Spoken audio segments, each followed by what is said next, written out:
Hello, Active Sage here on the Sage channel. And today I was building this ship we see in front of us. This ship was, or is, going to be a warship, and this is just basically the back of it. I don't know if it'll ever get finished, but I do know that while I was working on this hind section, I decided to have these sort of outcroppings coming out of it. And I found myself thinking about how useful compound blocks would be to get the shape I really want.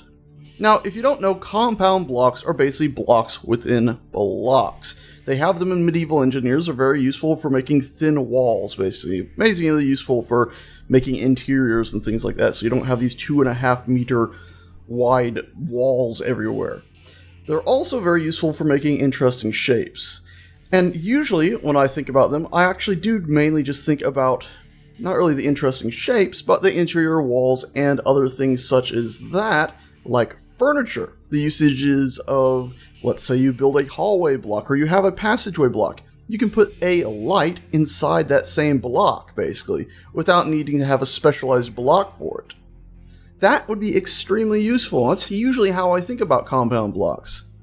But today, as I was building this, I found myself thinking about, well, compound blocks as just a standard building tool simply for building up your structures in different ways.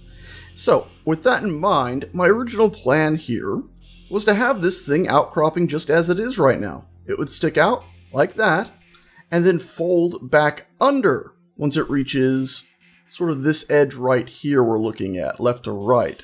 Now, unfortunately, if we were to actually do that, and I'll do it just to demonstrate what it looks like, you end up with a bit of an issue, you see. So we remove that, we go ahead and place that block and that block. If nothing else, we end up with that nasty thing. If we do it correctly, we're going to end up with, there we go, something like this, basically.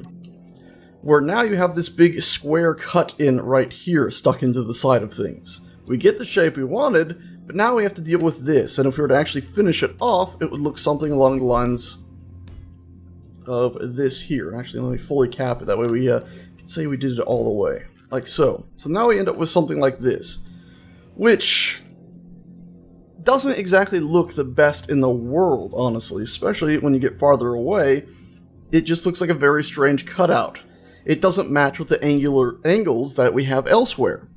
So if we had compound blocks, we could simply go ahead, take this little block, hold maybe Alt like you do in medieval engineers, and place it within the same space as that tiny little one. We have this little block right there, we'll put it in the same space as that. And then the one behind it, we would use this. So basically it would be going inside of the block we're aiming at now, which is one of these. You place it inside and both of them would take up the same space. Now, there does create a few issues, and I'll sort of do devil's advocate later in the video. But right now, I just sort of wanted to show you guys some of the possibilities that you could find with compound blocks, just in the simple mindset of building structures. So, with that in mind, we're going to Alt-Tab over to Maya, and in here I've gone ahead and basically made the basic set of blocks we need here, a little derp turret in case I want to put that on something, but the basic set of blocks that you build everything out of. You know, your slightly slanted corner blocks, your standard square, and just other slants and corners. All pretty straightforward. And first off, right away, one thing I can show you that you could do with this is this right here. If we were to take this block, I'm going to really quickly just center its pivot. If we could do blocks inside blocks, we'd get a block people have been asking for eons. Right there. Done in half a second. Block inside block, you'd have that done. Same with a bunch of other little simple things. Now, I do have a bunch of demonstrations, as I said. First off, I just recreated exactly what we have in-game. In fact, if I Alt-Tab between the two, you should be able to see that they are pretty much the same exact thing. I'd be honestly shocked if they were anything but. They're the same amount of block counts and everything. Here, it's a little bit easier if I don't click on it, I think. So yeah, pretty much the same exact thing. Should be. Well, basically, with this, I then went ahead and said, well, let's make that thing I was just talking about. That area I wanted where we'd cut these pieces out and have blocks inside blocks there. So, over here, I went ahead and made that. And I just used that using the blocks I was talking about. So, right here, like we were talking about, those two blocks that would take up the same space. There you go. You got them right there. Right here, two blocks I was talking about. Obviously, right there. And one of the reasons we want blocks inside blocks, as opposed to just a specific block for each of these corners, is, well, look at this crazy thing. If this was just a simple block on its own, you wouldn't even be able to figure out half the time where you're supposed to use this thing because it's such a strange shape. But of course, blocks inside blocks, you just can't simply build and continue on from that point. So yeah, the whole thing here is set up in such a way that it's blocks inside blocks. It's all very, very cool, and you get that shape I was looking for. This sort of, well, very interesting, sort of almost like a plane or something trying to escape from it, outcropping. And then we could put our turret on there, build whatever else we feel like building on top of it. I love the idea of this. So, more demonstrations before I get to Devil's Advocate, because there are some pretty strong Devil's Advocate stuff here. Coming down here, basically, I took the same design and said, you know what? Here we have these simple blocks here, where they're cutting in the same way we usually do. You know, where you have a few slanted blocks and then a few of the slanted corner blocks. Oh, we need to pull this up. There we go. Like so. Well, maybe I don't want to do it like that. Maybe with blocks inside blocks, instead of having this slant out and slowly curve back, because that was really our only option for blending stuff in, let's just have it go straight back.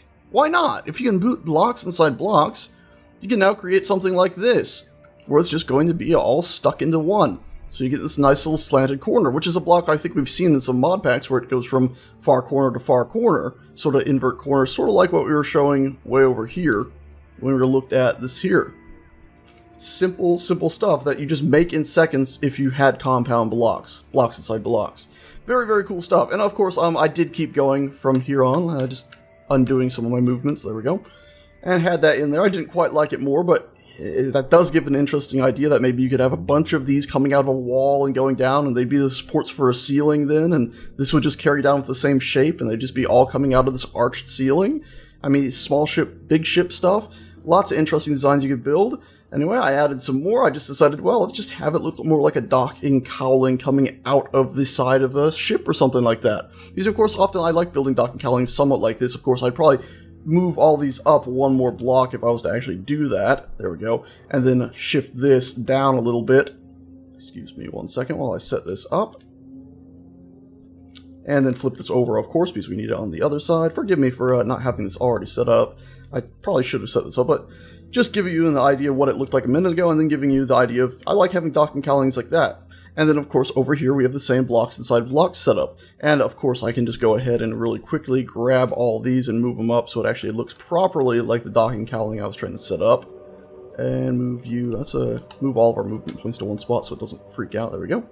Ooh, I didn't mean to duplicate that. I duplicated that at some point. When did I do that? There we go. Didn't mean to duplicate that.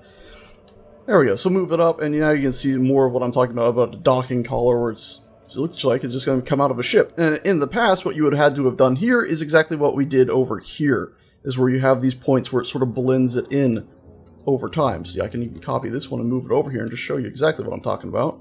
Oh, if I grab that there. Like so.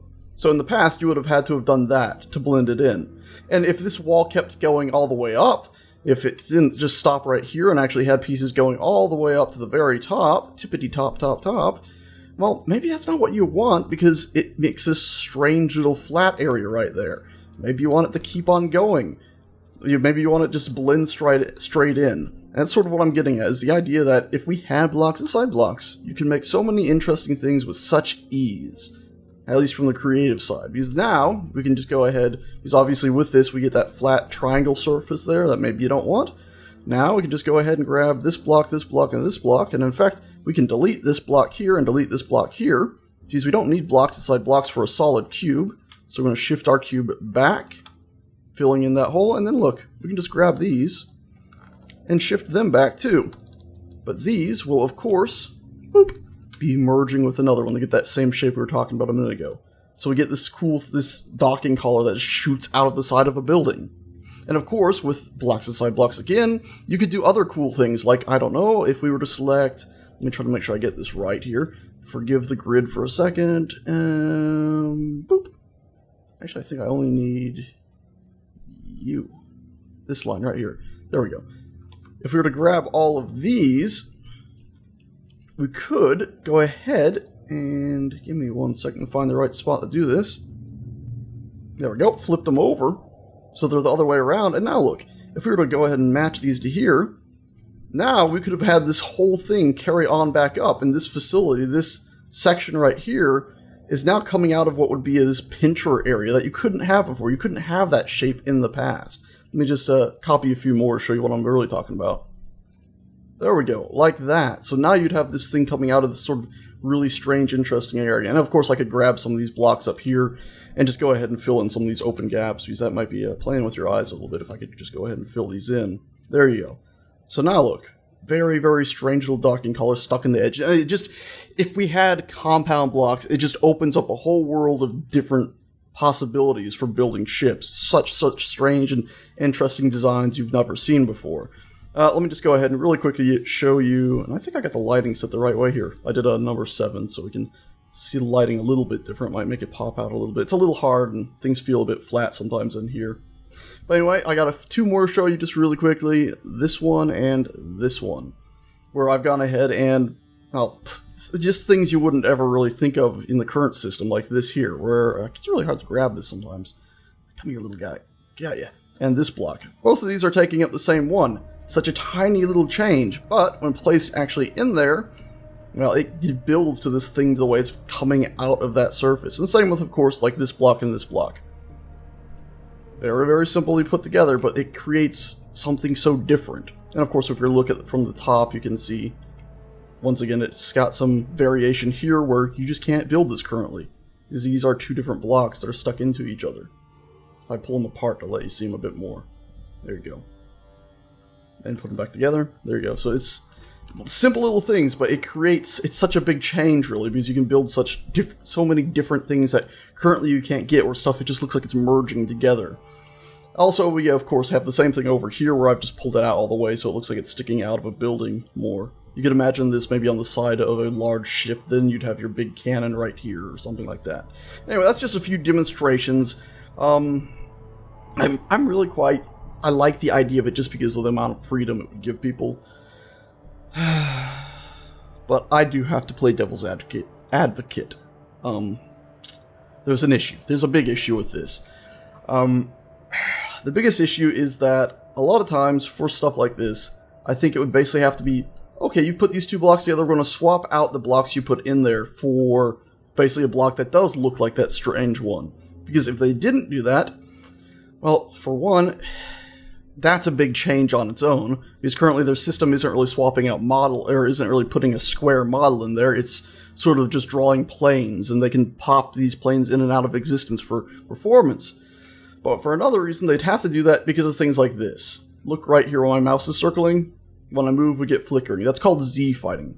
That's basically where two surfaces are fighting for the same flat plane. They both take up the same space, so the game flickers between those things. So what the devs would have to do is basically create a custom mesh for this, where those two faces have been deleted. But look, that creates an opening here, and you can't just have an opening like that seeing through stuff, so that creates another issue. There's basically all sorts of issues that come up with a system like this, or they could, of course, still have these two blocks sitting together, but then you get Z-fighting. So the system would, as I said, need to be swapping between a bunch of different ones. It's, well, it's rather unfortunate, really, that it's not just super simple. Look at the bottom, the whole bottom's flickering. Luckily, that's an easier fix, because both these pieces take up a full flat surface, so you could just delete that area there. But nonetheless, the point is, using their system, this would be very complex, and the fact that basically when they draw a plane for one of these boxes, I'm believing the way they do it is they basically say, hey, there's this point in space, let's call that 1, 1, 1, and that's 0, 0, 0 down here. So to create this, it'd be 1, 1, 1, what is it? 1, 1, 0, and then you'd also have to put this one down here. And then for this face, this face right here, they'd have to do the same thing with that corner, that corner, that corner that I just selected in the background, and that corner, or have this corner over here. They'd have to find that spot. So it'd just be a triangle they'd map out. And then they'd have to map out another triangle for this one, and then the flat plane for this one. It could be just quite a faff if they did it that way. I don't know, maybe they have a better way of doing it. And of course, this is not on the roadmap, unfortunately. Merrick doesn't seem very keen on the idea of compound blocks at all. But I personally, maybe just before they get out of alpha and move on to beta, maybe even if they can manage it during beta, hopefully we'll actually see this within the next year or two, if we're lucky. Because this is something I really want. Not just, of course, for building stuff like this, but for what I mentioned earlier, the idea of having furniture where you got your building, you got your room you built, it's a low ceiling, so it's, 1 block high, and you already put a light there. Well, I want to put my seat there too. Let me put a light and a seat. Let me put a custom desk and stuff. Let me merge all these blocks together. That way you can build some stuff up and have a lot of kit bashing awesomeness when building your ships. Anyway, guys and gals, that is that. Just something I really wanted to share. I just sort of built these today. I wasn't really thinking about it all. Just like, I really want to see how this would look. What kind of possibilities there would be. And of course, I personally still want a half block. A simple half block. Is that so much to ask for? A half block? Oh.